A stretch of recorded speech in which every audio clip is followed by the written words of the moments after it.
The drama surrounding Mike Tyson's rise through the heavyweight division played out like a savage epic carved into the very fabric of boxing history, a story shaped by insult, arrogance, revenge, and the unstoppable force of a young fighter who grew into a living storm.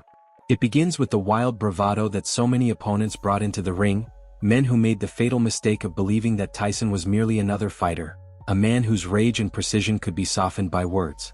Peter McNeely was one of them, an overconfident brawler who strutted before the cameras and declared that he would be the one to kick Tyson's head off his shoulders. The roar of his voice echoed with the kind of bravado only ignorance could inspire, but those bold words were nothing more than the sparks thrown into the furnace of Tyson's wrath. When the bell finally rang, Tyson answered the only way he ever knew how, with a violent symphony of hooks and uppercuts that tore through McNeely's confidence and sent him crashing to the floor in mere seconds.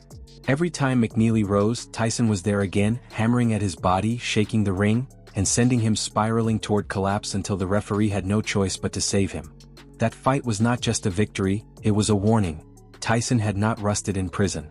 He had only hardened. Years earlier, Tyson had faced men who carried not just arrogance, but a twisted sense of disrespect. Razor Ruddock was one of the most formidable of them, a fighter built like a tank with the destructive power to match. He mocked Tyson with venom, promising a bloody end and even going so far as to claim that unless Tyson left the ring dead, it would not count as a victory. But once the fight began, all that talk dissolved into fear and desperation. Tyson absorbed the early punishment, shook it off, and began tearing into Ruddock with frightening precision.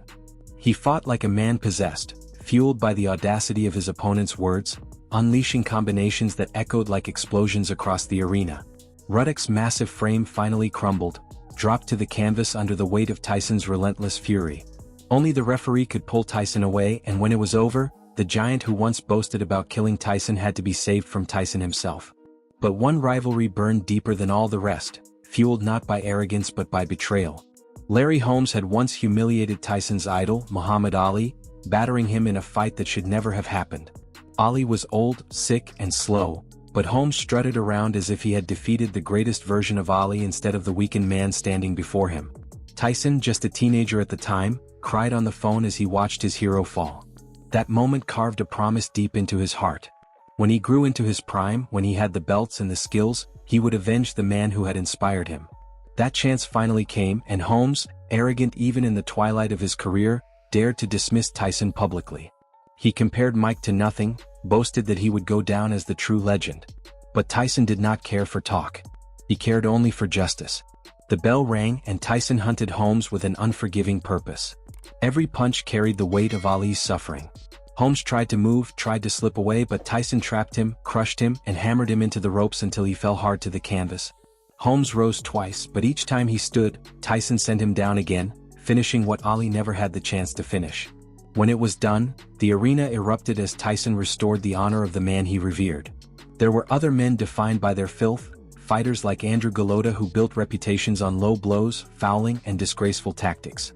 Golota was big, dirty, and desperate, a fighter known for attacking below the belt and turning the sport into chaos.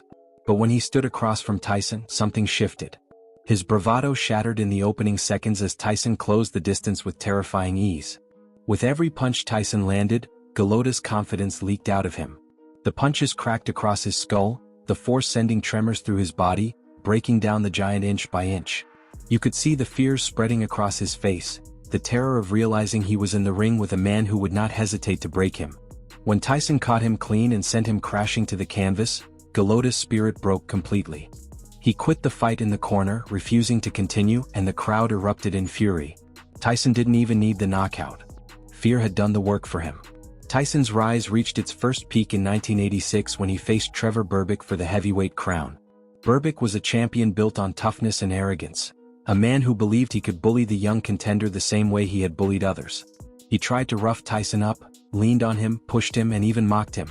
But Tyson, barely in his 20s, fought with the ferocity of a lifetime of pain and discipline. He walked through Berbick's assaults like a machine, firing back with devastating hooks and uppercuts. When Tyson finally landed the shot that sent Berbick stumbling across the ring like a broken puppet, the world witnessed the beginning of a new era. Berbick tried to rise once, twice, 3 times, but his legs refused to obey. Tyson had taken the crown and set the record as the youngest heavyweight champion in history. And then there was Carl Williams, a man who once bragged about beating a child version of Tyson in sparring, foolishly thinking that achievement meant something.